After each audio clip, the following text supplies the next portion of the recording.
Finches.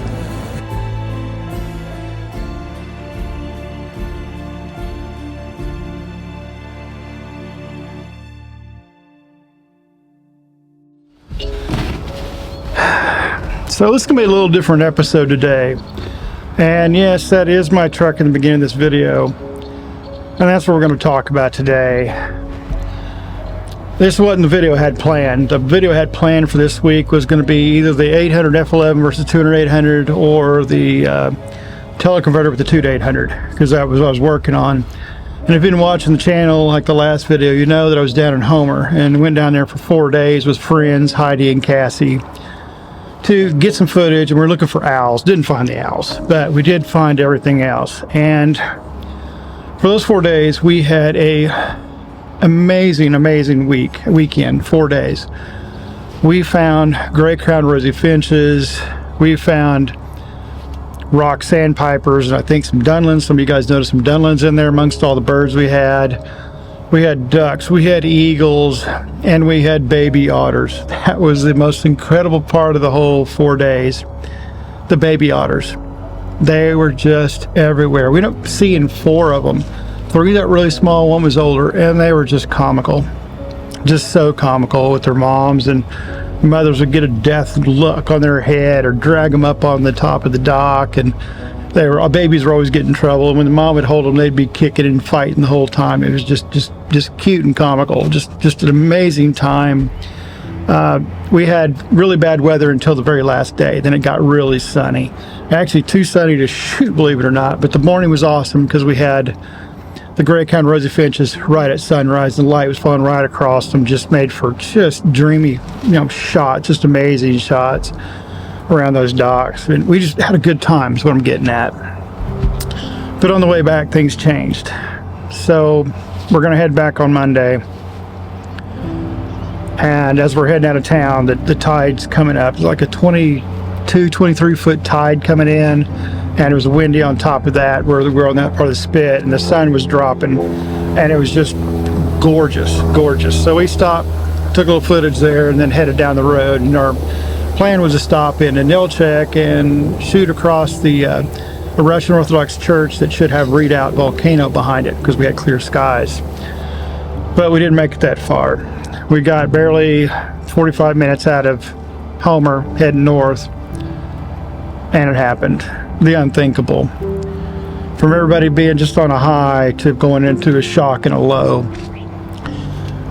What happened is I'm coming around a curve, big long curve, and coming my direction at the start of the curve was a car, 18-wheeler back truck, not a trailer one, but completely long, and another car. And as they're coming, I noticed beside them something dark, and not that far away, just on a big curve, that's it. And then I realized it's a tire, and it's rolling next to the vehicles. I'm thinking, great, so it's still in their lane, so I think I can get around it. And then because we're on a curve, it's coming into my lane. So it hit the center median, it bounced a little bit, and it took 2 bounces. On the second bounce, I couldn't get around it. The reason I couldn't get around this tire, and as it got closer, the realization, first I saw this tire, and then when it did that bounce and it came closer, I realized that's a really big tire. It was a tire off that semi. So if you know anything about semi tires, they're huge. They're huge. They're thick. They're made to run even if they go flat because they're so thick. And it wasn't just the tire; it was the tire and the wheel. It didn't fall at the back. It came off. It broke off the truck and came at me. And it came down and landed. Right when it hit the ground, it hit my truck, and it hit right on the driver's side. This is the scary part. It hit right there. It was probably about 60 miles an hour. Went from 60 to 0 instantly. And all I can remember is the impact. Really, I keep thinking about it as like you see an ice sheet come and hit your car that falls, come off another car, kind of that type thing, or something blowing off and hitting your vehicle. And then the truck went into 2 spins and slid backwards in the same direction I was going, way down the road. And I wasn't hurt, initially I thought anyway. And the girls were behind me in their vehicle, and their description was it looked like the truck blew up when it hit. And they were both screaming, and there's other cars, I guess, behind me. They were in front of me at that time, but they were coming from the other direction. It stopped. The semi stopped about a quarter mile back, didn't see the accident, but he did see me spinning and blowing up, and he was sprinting towards me. So when the truck stopped, the first thing I can think of is I need to let him know I'm okay. I'm okay. I can tell I don't feel anything broke. I feel fine at the time. Adrenaline's still running, remember that? So I pop out of the truck, thumbs up to all them, kind of like, yeah, I'm all right, I'm alive. And everybody kind of was freaked out still, but glad I was okay. The people that were already by where the tire settled, the tire, I thought maybe it was, I asked the girls when it came, did it go over my truck? You know, I figured it was, because it bounced, I figured it hit my truck and went up. But they said, no, it went the same direction, you did faster. So I took the full brunt of that tire. If it hit and gone up, I'd have taken less force, but it slingshotted out that way. It landed farther down the road than the direction I was headed. So it took a completely different direction, trajectory off that. It came this way and then went that way. And they said it looked like the truck blew up and then went into spin and smoke everywhere. The driver said all he saw was smoke and something black spinning. He didn't even know what it was. The people that came up there, they're already at the tire where it landed looking at it.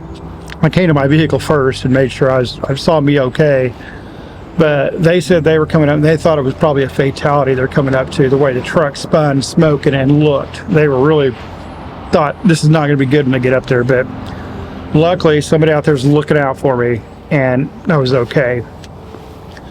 With that being said, everybody kept telling me, 2 days later, it's all going to settle in. You're gonna feel something. And I had a scuff on my knee, my wrist and my ankles felt a little funky. My chest felt a little funky, but I didn't know if that was because we're getting up and down, photographing stuff the whole time. But after a couple days, yeah, I'm hurting. I'm still hurting right now. My ribs are completely bruised where the airbag hit me from here down. Rotator cuffs a little sore, wrists and ankles, and apparently must have bumped my head. But I got checked out and I'm all okay. Nothing's broke, but I'm bruised and banged up. And so it'll take a few more days. I can get around fine. It just hurts to get around. Not massively, but I'm still sore to the touch around my chest. I got to quit doing that. But it took 2 days for all it to wear off, because when the first 2 days, all I'm doing is telling everybody, hey, I'm okay, don't worry about me, I'm great, I'm not hurt, it's just a truck, it's just a thing, I'll be okay. I got insurance, got good insurance, it'll be taken care of. But of course I'm without a vehicle, so that's going to mess with the production schedule a little bit.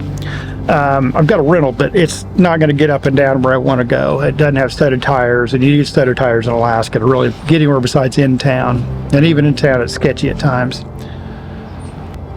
But after those 2 days wore off, and I got all the insurance and all the phone calls, and getting everything taken care of as far as that goes,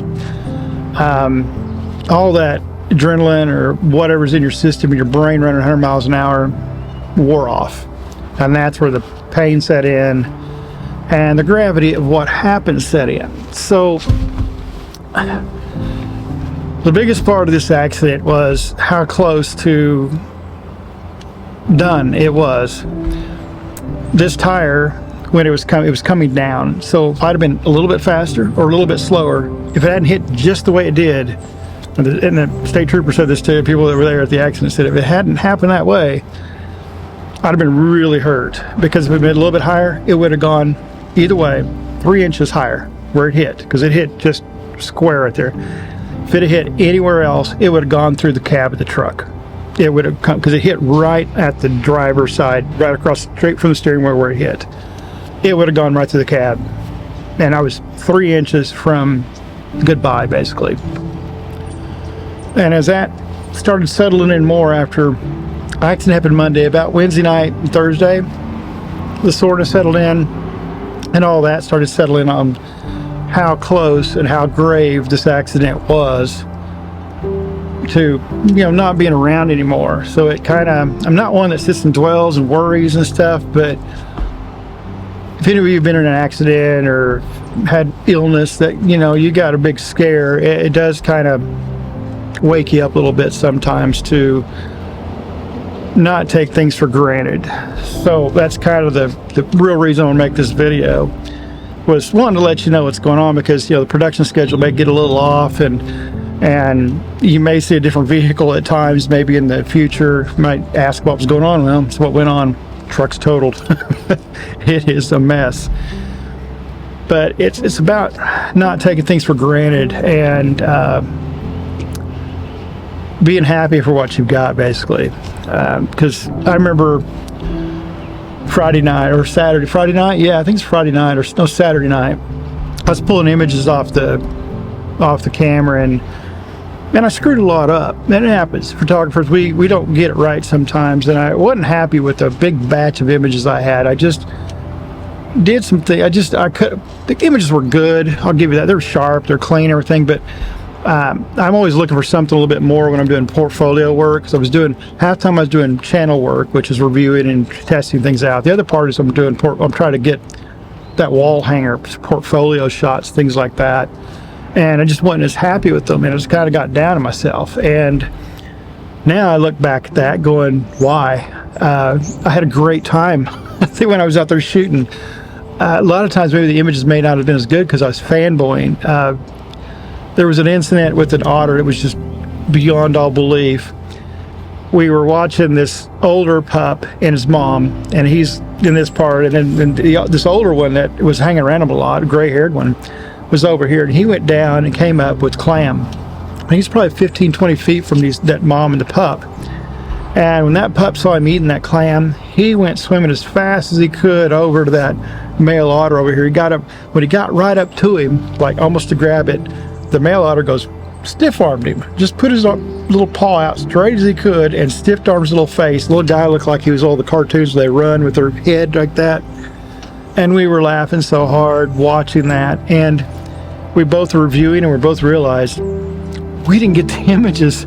We didn't get video or footage of probably one of the most incredible, funny encounters we both had ever seen with otters, because we were sitting there fanboying too much and just enjoying the scene. And that's what I took away the last couple of days, remembering things like that, because I was going through the footage and the stuff from those 4 days and look at the video footage, and then going through this accident, and really Thursday and yesterday, really things kind of set in my head about what happened, kind of reliving that incident, kind of remembering more and more of what happened of each step, literally from the tire hit me to spinning out to getting out of the vehicle, things like that. It made me go, don't get hung up when your shoot doesn't go as well as possible, because the whole point of being wildlife photography, why I love it so much, is because we're out there with those animals and we're watching those animals. The photography comes the secondary part. You got to remember that. The reason I love wildlife photography, because it's good for the soul. It really is. I've said that a lot. Wildlife photography to me is good for the soul.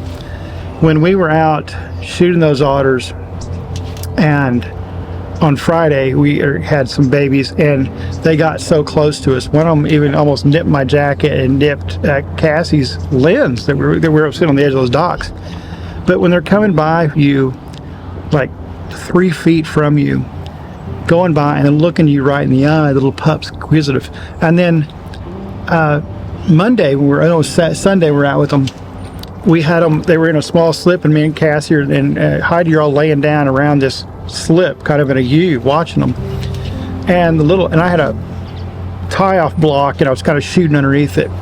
And so I got my camera here, but they were too close. I was using the 500-4 at the time, and they're 2-3 feet from me. I got to be 10 feet, but I'm just watching them. And this little guy swims up. I can't see him. He's down, this far down in the water. And all of a sudden I see his little head poke up this far from my face, looking at me.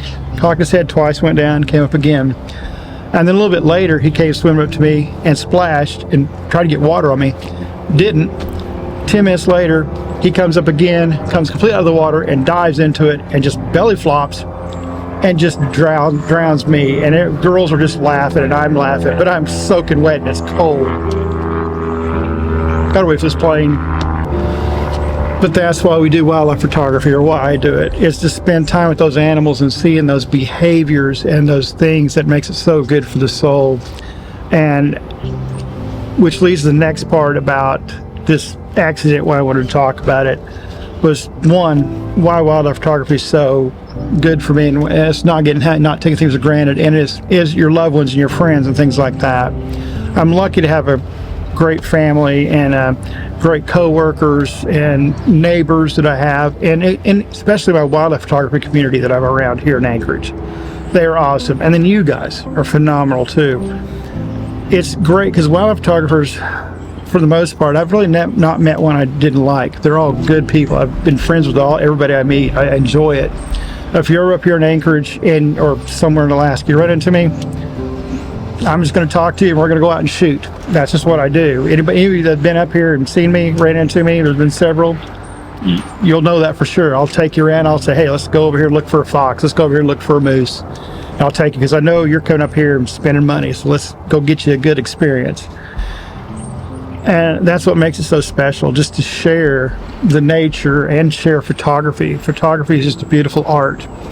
But not taking things for granted is what I'm talking about, is, you know, spend some more time with those family members. Of course, I talk to everybody. Everybody heard I had an accident and my phone's ringing off the hook and messages and stuff. And everybody's making sure I'm okay and I'm good. I'm sore, but I'm good. But don't take things for granted is what I'm getting at, and don't get caught in the little things. You know, let them roll off your back. Things can be a lot worse. I have it good. I know I do, and a lot of us do. Most of us have it good. There's people having the world a lot worse than we do, but just don't take it for granted. Enjoy that time you got out. Enjoy those family members and all that fun stuff. Just wanted you guys to know what happened. If you know the vehicle and the thing, or if the production schedule gets off, things like that. And I usually end my videos with saying get outside and go run that shutter, but today go get on the phone, call a loved one, a friend, go hug your kid, your wife, whatever. Go have dinner with some friends, something like that. And I'll see you on the next episode.